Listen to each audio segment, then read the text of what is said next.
Bonjour, aujourd'hui je suis à l'Université Laval, à la salle d'excellence OPEPS avec Pierre-Luc et William. Pierre-Luc et William, dans le fond, c'est deux petits gars qui sont en kinésiologie avec moi et ils sont aussi membres de l'équipe football Rouge et Or.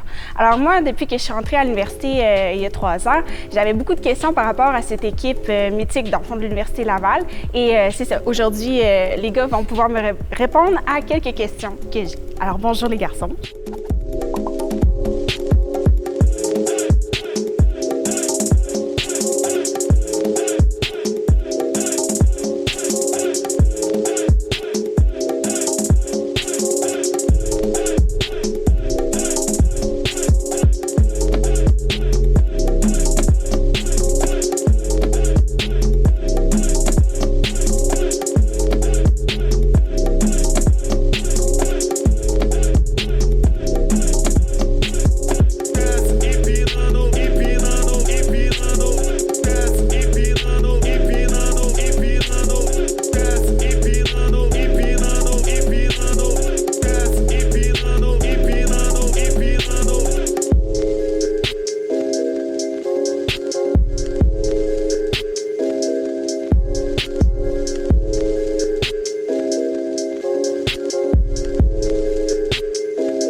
Pour commencer, j'aimerais que vous me parliez, dans le fond, vous avez commencé le football quand? Ça a commencé quand, cette passion-là? Moi, j'ai commencé à 7 ans. J'ai commencé, en fait, parce que mon frère, il joue au football. Puis depuis que j'étais jeune, en fait, j'allais voir les matchs. Puis j'avais pas le choix, en fait. Là, je suivais mes parents. Puis ça a tombé comme ça que j'ai commencé à jouer au football à 7 ans pour l'équipe du quartier, en fait. Okay. Moi, en fait, quand j'étais jeune, je voulais jouer au hockey. Mais mes parents n'étaient pas trop chauds à l'idée à cause ils voulaient que je joue dehors. Fait que faire les arénas à l'intérieur à toutes les fins de semaine, ça leur tentait pas tant que ça. Fait que puis mon père écoutait un peu de football, fait qu'à force de regarder ça, à un moment donné, j'ai demandé si ça serait possible de m'inscrire à la Ligue de football Mini Rouge et Or, qui est encore existante aujourd'hui, qui est coachée en fait par les joueurs du Rouge et Or. Puis c'est là que j'ai commencé à jouer donc dans la cour du Rouge et Or quand j'avais 8 ans, 8-9 ans à peu près. OK, wow, cool. Processus pour rentrer dans l'équipe football Rouge et Or. Ça commence au cégep. Les coachs des différentes universités viennent observer les matchs, puis les pratiques, les camps d'entraînement. Puis quand ils ont un intérêt envers certains joueurs, ils viennent leur parler, ils organisent des visites. Donc c'est un peu comme ça que ça fonctionne. Puis rendu le temps où tu dois aller à l'université, tu fais un choix. Puis moi, j'ai décidé d'aller à l'Université Laval. Après ma visite, j'ai été vraiment impressionné par l'organisation, la traduction de victoire d'excellence, le coaching staff. C'est vraiment là que j'ai décidé d'aller, j'ai décidé que c'était la place qui était le mieux pour moi. Puis pour toi? Puis pour moi, moi, ça a été un peu plus compliqué parce que j'étais aux États-Unis. OK. Fait que j'étais comme au cégep? Au collège? Ouais, c'est ça. Ouais. OK. C'est, en fait, c'est le secondaire là, qui est prolongé de 2 années. Ça fait que J'étais au high school là-bas, je fais ma 11e, ma 12e année. Puis justement, j'étais comme un petit peu dans l'ombre vu que j'étais loin OK. T'étais dans quel état? au Connecticut. OK. Puis c'est ça fait que j'ai eu un contact ici à l'Université Laval, j'ai envoyé mon vidéo. Puis les coachs étaient intéressés, fait que je suis venu visiter. Puis c'est comme Will, c'était un peu pendant ma visite que je tombe en amour ici. Là, OK, wow. Sinon, c'était pas trop dans mes plans. Je pensais aller à Queens, en Ontario. OK. Mais c'est pendant Laval ma qui a visite, gagné. ouais, exactement. Cool. Une saison normale typique, ça ressemble à quoi? Combien de matchs? Combien d'entraînements? Oui, explique-moi ça. Il y a combien de matchs de saison? 9? 8. 8? OK. 8? Je sais même pas. Je pense qu'il y a 8 matchs. Est allé sur combien de mois? Hein? Ça commence début septembre, puis ça finit idéalement fin novembre. OK, ouais, idéalement. OK. Puis combien de fois par semaine vous entraînez? Ça dépend si... Parce que des fois, ici, à Québec, on joue le dimanche. Ça fait que quand on joue le dimanche, on s'entraîne 6 fois semaine. OK. Mais sinon, quand on joue soit le vendredi soir, c'est quand même rare, mais sinon, samedi, on a le dimanche de off. Là, OK. de pratique. 6 fois semaine, ça, c'est... Est-ce que tu inclus toute équipe musculaire tout seul ou c'est juste équipe 6 fois? Je te dirais que 6 fois, c'est juste équipe. OK. Parce que le lundi, en fait, la journée après le match, c'est plus du conditionnement physique, cardio. Il n'y a pas tant de football en tant que tel. Ouais, 6 fois, c'est... Sinon, Vous êtes occupé. C'est de quelle heure à quelle heure? Est-ce que ça change ou c'est tout le temps de 4 heures à 6 heures? En fait, on a tout le temps 1 heure de réunion avant les pratiques, à partir de 3h30 jusqu'à 4h30, un peu avant 4h30. Puis on sort à 4h30 sur le terrain jusqu'à 6h30, 6h45, dépendant des jours. Là. Je me demandais, avant un match, votre préparation mentale, elle ressemble à quoi? Qu'est-ce que vous faites? Mon Dieu, moi, avant un match, j'ai pas vraiment de rituel bien précis. Là. J'essaie juste de relaxer puis de rester concentré sur mes affaires, puis de me détendre, là, pas trop être stressé, juste me dire que ça fait tellement longtemps que je joue à ce sport-là que ça peut juste bien aller, puis juste parler à mes coéquipiers.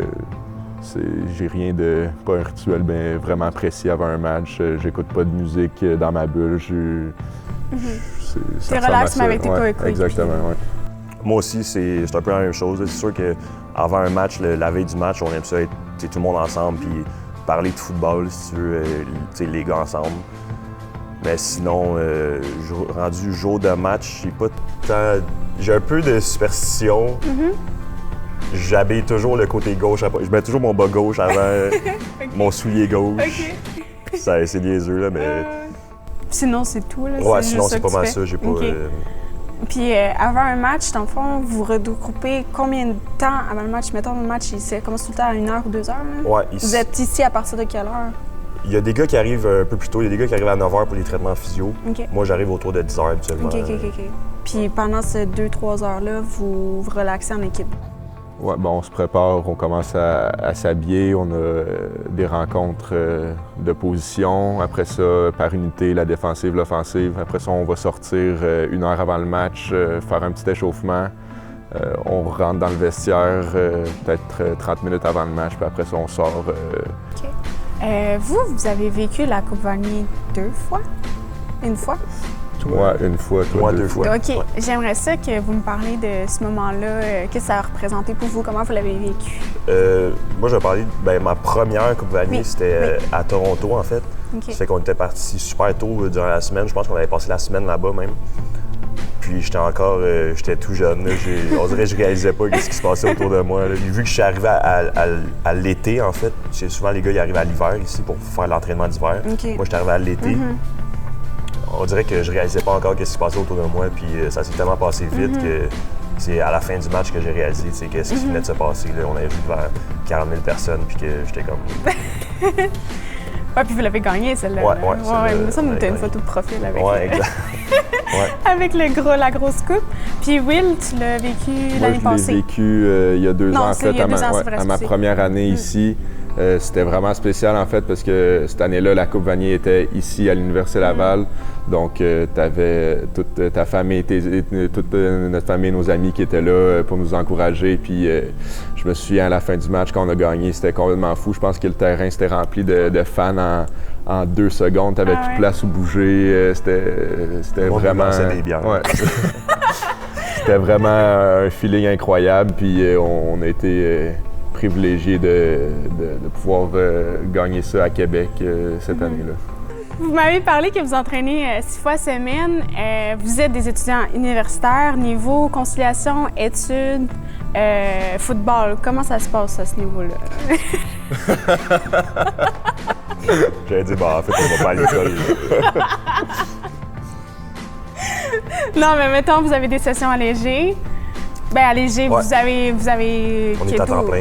Vous Ça êtes dépend. 12 Des crédits fois dans le 13, fond. OK. des fois 14. Ah, OK. Ah, Ouais. c'est pas super. Vous êtes à temps Non. plein. C'est merveilleux. Ouais, on est ouais. Bon, en fait, on n'a pas le choix d'être à temps plein pour Ok. pouvoir faire un sport universitaire. Là. Ok. Donc, on est à temps plein, mais on a tout le temps un cheminement particulier. Là. On enlève 1 ou 2 cours par session par rapport au cheminement régulier.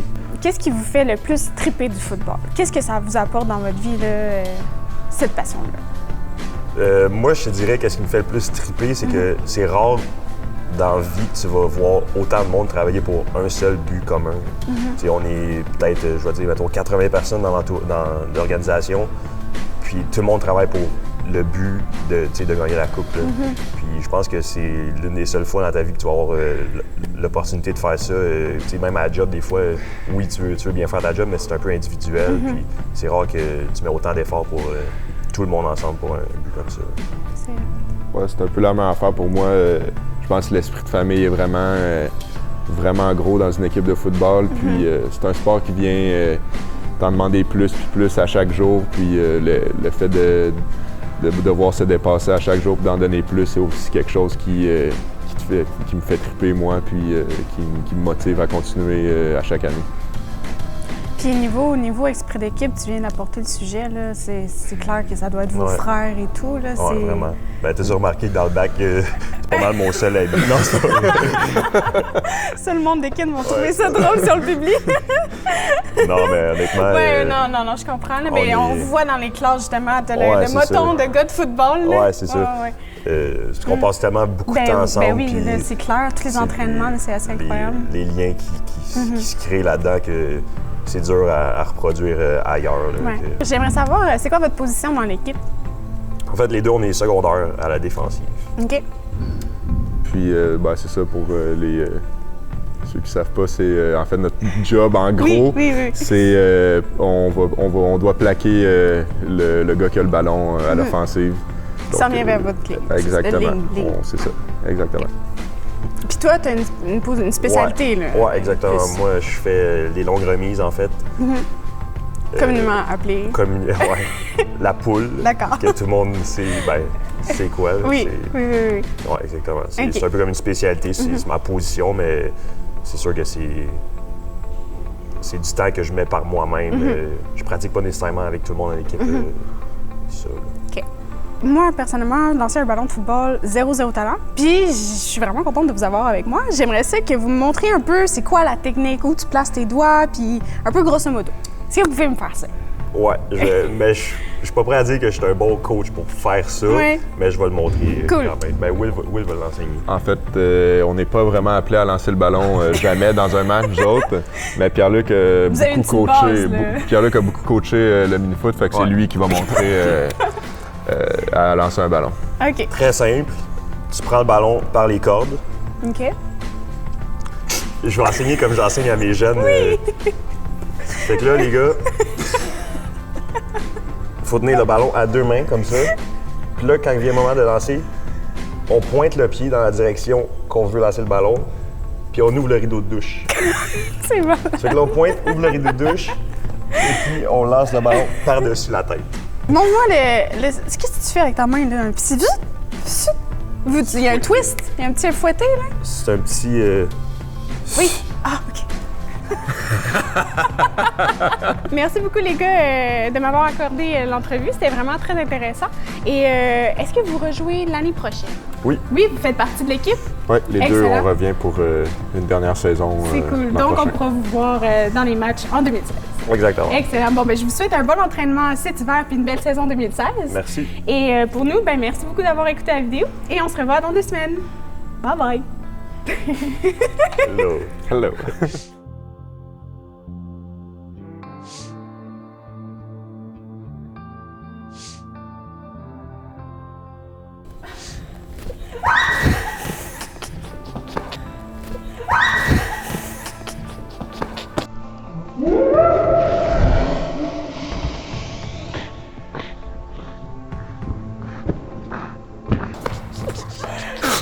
Là-dessus.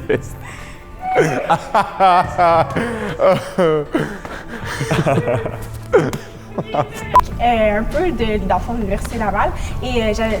Je l'avais dit que j'avais des questions pour le processus pour rentrer dans l'équipe football rouge. En fait, ça commence au cégep à partir de... je joue n'importe quoi en ce moment. Non, je vais y aller. Je peux tenter ma chance. Merci beaucoup les gars, ça conclut notre interview. Mais pour continuer la capsule, j'aimerais savoir comment on lance un ballon de football parce que je dois pas être la seule qui a vraiment aucun talent. Puis j'avais le goût de m'améliorer puis que vous me fassiez une petite démo là, avec les doigts et comment on fait ça. Là. Ben, j'aimerais ça pouvoir te le montrer, mais je ne sais pas non plus. Non, c'est pas vrai. Mon Dieu. Pour commencer, on s'en va vers la démo. C'était tout croche, incluant moi. Alors, une belle gang de tout croche. Ouais, mais tu sais, le montage, on va avoir l'air de des stars.